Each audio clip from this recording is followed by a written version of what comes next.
Hi, I'm Daniel Bergman. And I'm Mike Schmidt. You're watching Fly TV, and today we're doing this.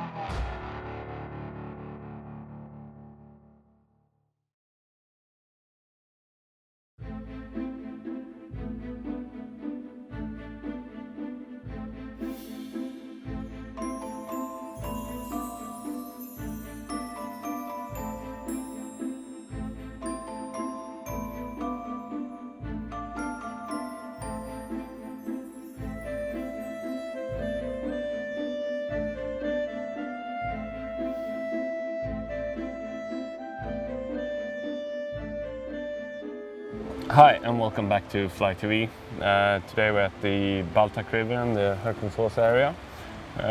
We brought you a nice winter dropping behind here. It's really cold. And we're gonna try to swing some bugs.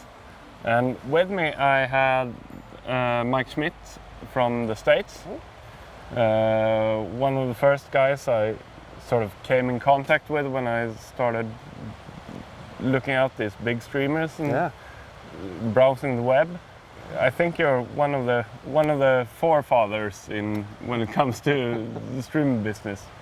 Yes, I've been working on streamers for quite a while now, and I think it's been a few years since we first met in person, and it's nice to be able to come back and catch up with you a little bit and tie some bugs here over the next couple days and get out and do some fishing. So from sunny Florida to wintry Sweden.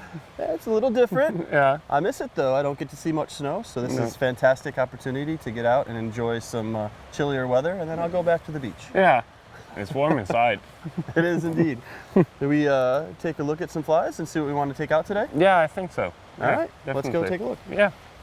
When choosing flies to streamer fish, it's very important to pay attention to the conditions that you have going on. Very often what I would do would be to start off with a fly in this 5 to 6 inch range, something like one of these guys here, either weighted or unweighted, so you can match different levels in the water column, but that size is generally a good starting point for larger predatory fish that are searching for a meal. When the weather's this cold though, you really have to take that into account. So typically what I would do would be to downsize to something a little bit more in this size range. It's a few inches shorter, a few centimeters shorter. And what that's going to allow us to do is to get that fly in the water and in front of the fish on a slower presentation, so they don't have to move as much to take the fly without spooking them from having such a larger offering. So these smaller flies we can get in, work through the water column, get right down to the bottom. All they really have to do is make one short little turn to grab it, eat it, and then it's game on. In weather like we have today, where it's very cold air, very cold water, and the water is also very dark, we're going to go ahead and downsize the fly and also put on something that's bright enough that they can see it coming through. It's not as realistic of a coloration as I would normally fish to sort of, if the weather were a bit warmer. To sort of evoke an reaction from the fish. Absolutely. Yes.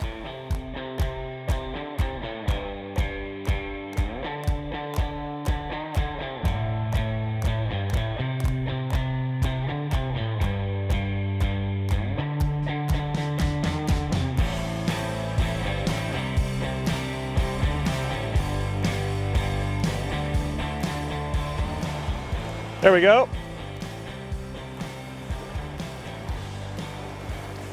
I had to slow it way down with the temperatures as cold as they are.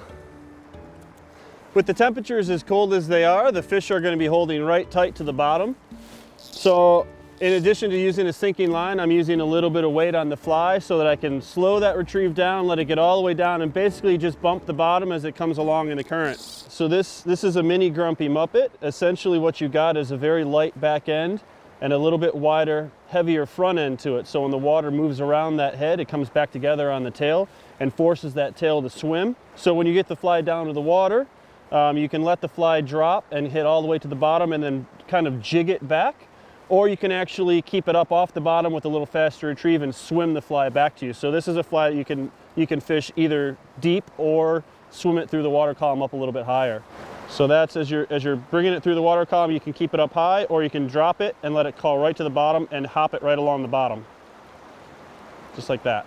Well, where we're fishing right here, where I'm casting in is probably about 1/3 of a meter or so. So as I'm up top, I'm bringing the fly up high and a little bit of a faster retrieve to keep it in the water column. And then as soon as it gets down into that bucket, I let the rod tip drop a little bit, give it a little bit of slack so the fly drops right down to the bottom, and then I kind of hop it back across the bottom of the bucket, because I think with as cold as it is, that's where those fish are going to be concentrated, is in that slow water that's a little bit deeper, where they don't have to expend any energy in this really cold water.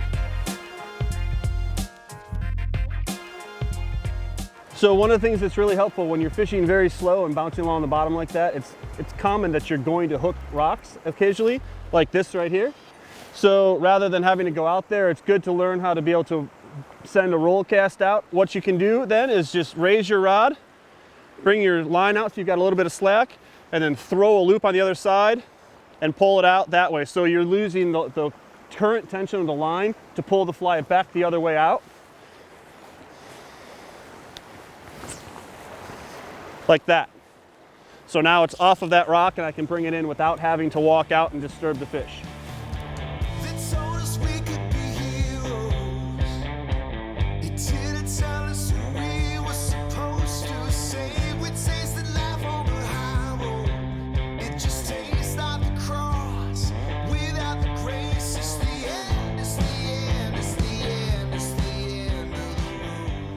We've moved down to a new spot here, and this particular spot we've gone through some shallower water where there's some nice riffles and oxygen being dumped in, and there's some slow water down below us. So where we're at now is kind of the top of a big long pool, really. Yeah. So if you look at the river here, we've got a nice fast seam on the outside edge here, which I'll hit a few times on the way in just to make sure that we don't step on any fish on our way in. Definitely. And then there's a nice big pile of rocks, so almost an island in the middle with a nice big slack pool behind it. And then another section of fast water past that, and another island with a slack pool behind it. So we've got kind of alternating fast and slow pools here. And I think those fish are probably going to stack up kind of the back ends of these bubble seams at the back of these slower pool sections here. Probably.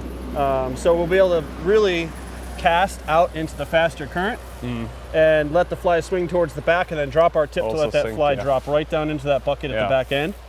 And hopefully those fish will cooperate. Yeah, well, we'll see, but we'll have to try. But one of the common mistakes that people make when they're streamer fishing is they see the sweet spot and they want to go right to that sweet spot and bypass the water between them and that spot. And I think that's a big mistake. A lot of the times these fish are going to hold in subprime spots. In other words, spots that may not be quite as obvious. So in the situation right here, what I'm going to want to do is, rather than walk out a few meters to hit the two spots above and below the rock, I want to make sure that I cover this water in front of me first. So I'm going to make a few casts through here and try and slow the fly down and basically hop it down through the current.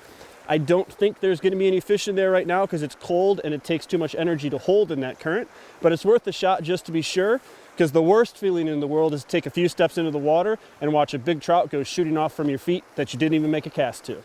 We're really going to fish it almost like you're nymphing, so you're going to cast and bring your stick up high and really lead the fly down through the current, so we're essentially popping it off the bottom, draw all the way down through the pool. In this case, I actually caught a rock.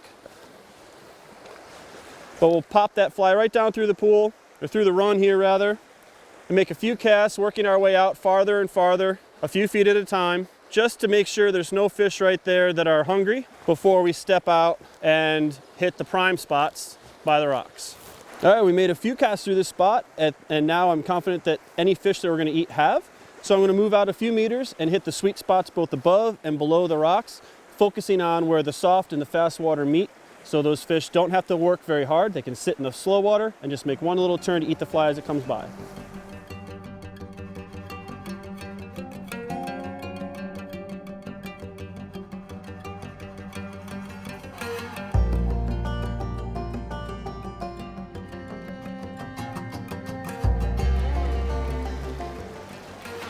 There we go. Way! Great, Mike. No! Ah! Again! Well, that's another one. So that fish hit pretty much right where we thought it would. It came out of the soft water at the back side of the bucket. So I'm going to give it another shot.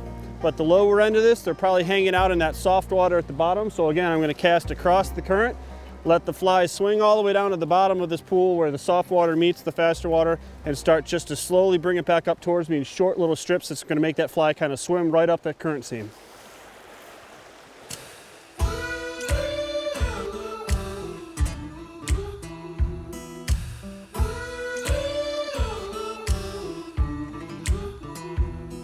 There's a dragon under your skin, a friend that knows where you've been. He's knocking at your door. You let him in, let him in, let him in. You feel it, you fight it, but he knows just how you like it. He's your pusher man. He's your pusher man. So we've been hitting other spots that have been a little bit faster and dropping down into slower water. I figured it might be worth a shot to drop into this deep pool and see if any fish had come down in. And then we caught this fish here in this nice slow pool, fishing to fly deep and slow, landed a nice rainbow. I saw you were going for chartreuse. I thought I would do the same. They seem to like that more than the pink ones I've been using. Something they can see. Yeah. So the fly is very light in the tail and very heavy in the head, so the head forces water around. So anytime you move the fly, the tail swims like a little fish. This morning we've been fishing slow spots that are off of fast seams where fish would definitely be holding if the water were a bit warmer. With as cold as it is though, to get the fly in front of fish for a little bit longer, we found a spot here that's got some current a few meters up above it, but it's much slower and deeper through here, so we can slowly work our flies very close to the bottom, and hopefully we'll find some fish holding right tight to the bottom in this medium current. There we go. Hey, you're killing it, man. This fish was holding out in this water that's got a little bit of current to it, but it's slow enough that it can hold right tight to the bottom. See, Keep how that deep head it up is. out of the wood here. I think it might be quite deep here. Oh well. Come on. All right. Well done, man. Love it when a plan comes together. Yeah.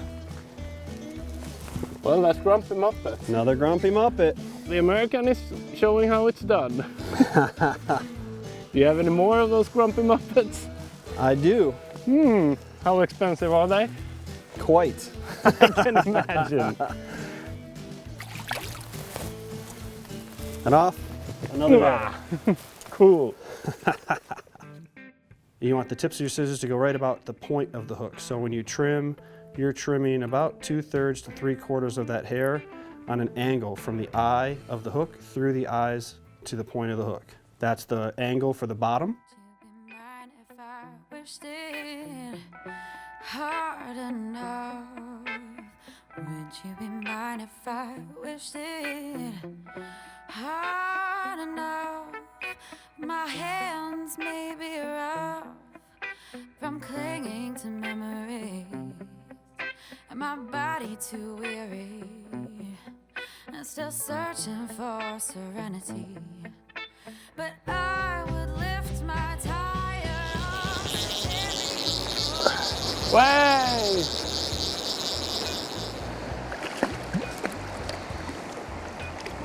You're killing it.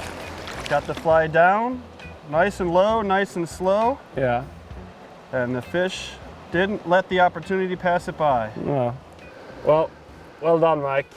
Thank you, my friend. Let's go get some hot chocolate and tie some more flies. I think that sounds like All a righty. plan. Here you go, buddy.